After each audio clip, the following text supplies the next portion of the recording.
उसको अपनी जिंदगी से कोई गिला शिकवा नहीं था। पूरा दिन वो काम करता, मेहनत करता, दिन के एंड में जो थोड़ा बहुत पैसा मिलता वो जा करके अपने परिवार के साथ में थोड़ा सा टाइम स्पेंड करता और चैन से सो जाता।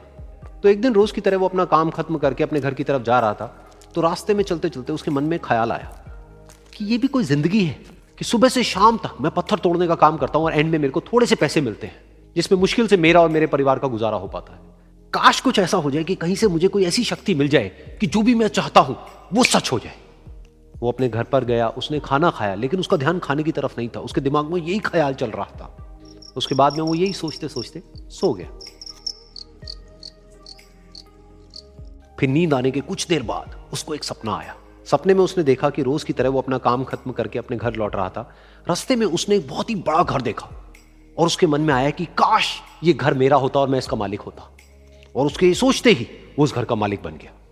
उसको यकीन ही नहीं हो रहा था कि जो उसने सोचा वो बन चुका है। लेकिन उसकी खुशी ज्यादा देर नहीं टिक पाई, क्योंकि उसको एकदम से एक शोर सुनाई दिया।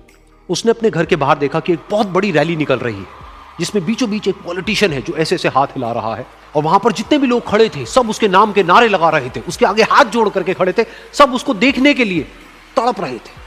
तब उसको यह एहसास हुआ कि मैं कितना छोटा हूं उसके आगे। और फिर उसके अंदर से एक ख्याल उठा कि काश मैं ये पॉलिटिशियन होता और मेरे पास भी इतनी ही पावर होती जितनी कि इसके पास में है। बस उसका इतना सा सोचने की देर थी, वो पॉलिटिशियन बन गया। उसकी खुशी का ठिकाना नहीं था, क्योंकि उसके आसपास में हजारों लोगों की भीड़ थी और सब उसको देखने के लिए तरस रहे थे, तड़प रहे थे। लेकिन उसकी ये खुशी भी ज्यादा देर नहीं टिक पाई। धूप बहुत ही तेज थी और उस पॉलिटिशियन को आदत नहीं थी इतनी गर्मी में रहने की, तो उस धूप की वजह से उसको चक्कर आ गए और वो बेहोश होकर के गिर गया। फिर उसको एहसास हुआ कि ये पॉलिटिशियन सबसे ताकतवर नहीं है, ये जो सूरज है ये सबसे ताकतवर है।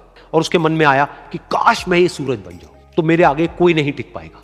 और उसका इतना सा सोचने की देर थी और वो सूरज बन गया और वो खुशी से पागल हो गया, क्योंकि पूरी दुनिया को वो ही रोशन कर रहा था और पूरी दुनिया में ऐसा कोई नहीं था जो कि उसकी रोशनी को रोक सके। लेकिन उसकी ये खुशी भी ज्यादा देर टिक नहीं पाई, क्योंकि कुछ ही देर बाद आसमान में कुछ काले बादल आए जिन्होंने कि उस सूरज की रोशनी को रोक दिया। फिर उसको यह एहसास हुआ कि इस दुनिया में ऐसा भी कोई है जिसमें दम है उसकी रोशनी को रोकने का। और उसके मन में एक ख्याल उठा कि काश मैं वो बादल बन जाऊं। और वो बादल बन गया और आसमान में उड़ने लगा। उसको ऐसा लगा कि मैं आसमान में उड़ रहा हूं और अब मैं जहां चाहे वहां जा सकता हूं। लेकिन कुछ देर बाद वहां पर एक बहुत तेज हवा का झोंका आया जो कि उन बादलों को उड़ा करके ले गया। अब फिर उसे ये समझ आया कि ये जो बादल हैं वो सूरज की रोशनी को तो रोक सकते हैं लेकिन हवा को नहीं रोक सकते, ये हवा उनको बहा करके ले जाती है। फिर उसके मन में आया कि काश मैं ये हवा बन जाऊं, और वो हवा बन गया। हवा बनने के बाद में उसको अपने अंदर एक अलग ही ऊर्जा का अनुभव हुआ। वो चाहे तो आराम से बहता और चाहे तो आंधी बन करके, तूफान बन करके, जिसको भी चाहे उड़ा करके ले जाता। उसको ये विश्वास होने ही लगा था कि इस दुनिया में सबसे ज्यादा शक्तिशाली मैं हूं। लेकिन तभी उसके सामने आया एक पहाड़। उसने अपनी पूरी ताकत लगा दी लेकिन उस पहाड़ को वो इतना सा भी नहीं हिला पाया। तब उसको यह एहसास हुआ कि इस दुनिया में कोई है जो हवा से भी ज्यादा शक्तिशाली है, जिसमें दम है उस हवा को रोकने का।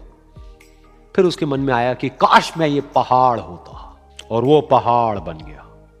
लेकिन हर बार की तरह इस बार भी उसकी खुशी ज्यादा देर तक नहीं टिक पाई। उसको एक जानी पहचानी सी आवाज सुनाई दी और साथ ही साथ उसको दर्द होने लगा, जैसे कि कोई है जो उसको तोड़ रहा है, उसको मार रहा है।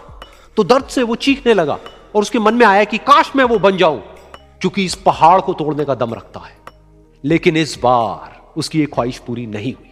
वो रोने लगा, चीखने लगा, चिल्लाने लगा, उसने अपनी पूरी जान लगा दी, लेकिन इस बार वो नहीं बन पाया।